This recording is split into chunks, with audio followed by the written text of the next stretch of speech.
talking about a situation where people are using a tragedy to benefit.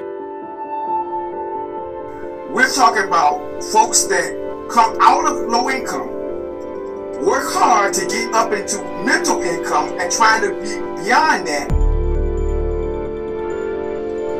To displace families, the victims. Sometimes you have to put a face on a mask. It's not a black, white, or black issue. This situation going on with these families being displaced, I have been digging for answers. This is my first time being back here since I moved out and turned my keys in. I could live here by myself, working 2 jobs though, but it was affordable. Even if it wasn't something that even if you could afford something better, I mean, living somewhere that's less expensive means that you have a little bit more to play with or to hold on to or to save. Glen, it covered, honestly, all ages and races. It was a melting pot of a place to live. And there were people that did live here a long time, so some people lost what they knew. I came back home and things looked fine downstairs. I thought everything was fine and I had to go back to work. And then by the time I got home, and I had gotten a note that was actually hanging on my door, and every door in the complex got it, saying that we had 8 days pretty much to be evacuated out of our apartments because they were condemning and the apartment complex itself was being completely shut down. Packed up within 72 hours, and I was working like half of that time. Like, I had to still go to my shifts. I couldn't call out of work because I had to move. With Hurricane Florence in general, she slapped the wallets of everyone in the service industry.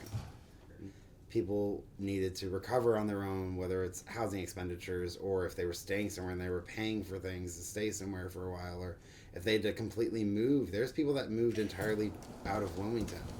Like, they moved out of Wilmington because they just couldn't live where they were anymore. People would reach out to me, like, asking if I, wanted to stay on their couch, or I didn't want to inconvenience anybody. Like, I'm not going to be a couch hopper for every 2 weeks, like, be like, oh, by the way, thanks.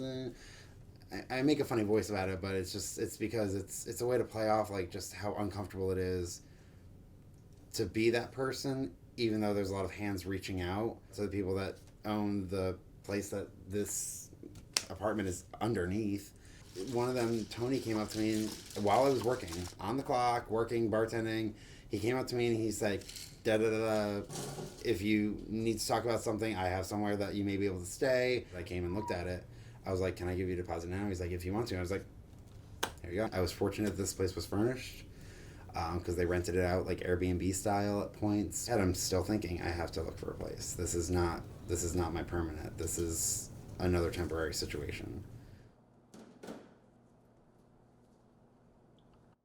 I, as someone who's worked in the service industry for 7 years in this town, it's rough. It's rough now. We see the foot traffic has gone down. I've been in this town 7.5 years ish. I'm not done with this town, and this town's not done with me. So I see myself being here a while, and I see myself being a little more cautious, just because now I know what it's like to be through a couple of hurricanes within a couple of years. Before that, there were no hurricanes since I lived here. Maybe a couple of scares, maybe some strong winds, but no actual hurricane touchdown.